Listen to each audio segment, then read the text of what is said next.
हामी चाहिँ आज 3 जना साथीहरू मिलेर यो कुन ठाउँ रे? यो ठाउँको नाम थाहा भएन। नर्सरी एरियामा आएको छौँ। मसँग सुरेशजी पनि हुनुहुन्छ, दिनेशजी उता हुनुहुन्छ। दिनेशजी से हाई या से हेलो। बसी हो अलि बिरामी मान्छे। ल एरिया यस्तो छ। के यो चिजै चिन्न सकेन यो। ल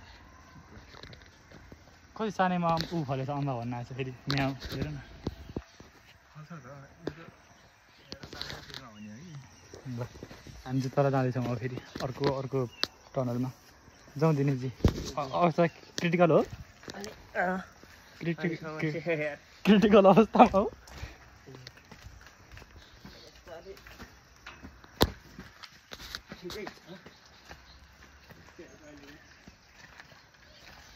सारीलाई बिरामी नै हुनुपर्छ।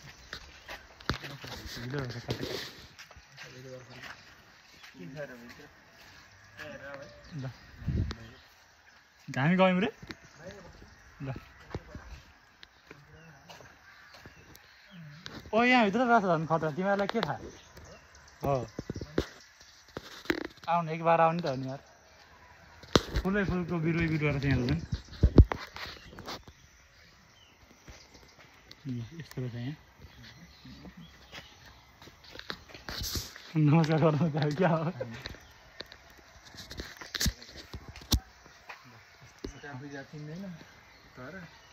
चिन्नलाई त हामी बिर्सिसक्यो नै हो नि।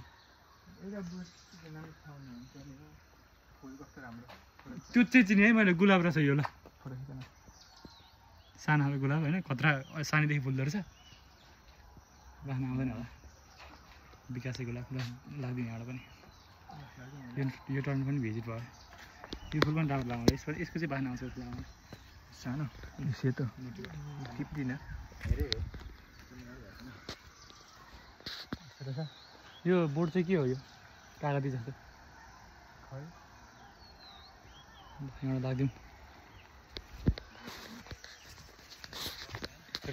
पानी आएर अलिकति हिलो क्लियर छ।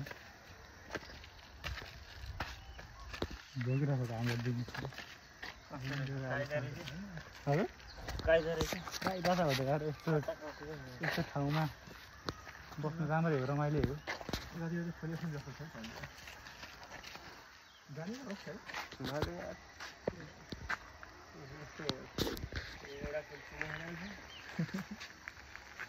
मैले म्यानेजमेन्टबाट गल्ती गरेँ क्या। एजी पढ्नुपर्ने त। धेरै प्राकृतिकसँग यसो जोडिनु पाइन्छ नि। प्रकृतिसँग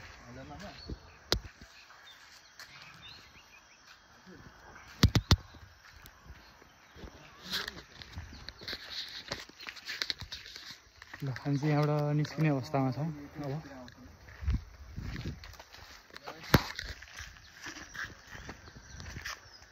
मम्मी आउने भन्ने हो नि त्यो हाल्नु पर्यो भने निस्केर त्यही गरेको। यो पुल गरिदिउँ न त। पुल पार गरिदिउँ भ्लगमै। मिल्दैन होइन तर्दिनु पर्यो। होइन म अहिले त्यो म हालिदिउँ होइन। त्यो बोकेर होइन न। त्यो ब्याग क्यामेरा गर्न मिल्दैन। यो चल्दै मिल्दो रहेछ। मिल्दैन। आइफोन भएको पनि के काम भयो त यस्तो भयो।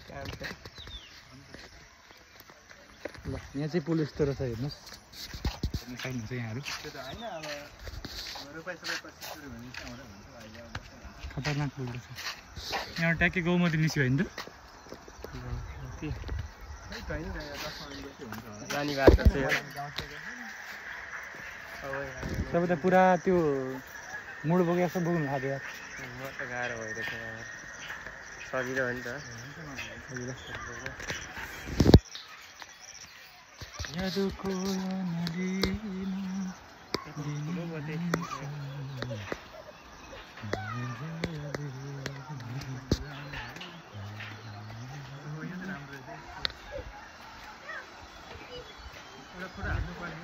ल खिच्ने नानी हाई भन्देऊ न।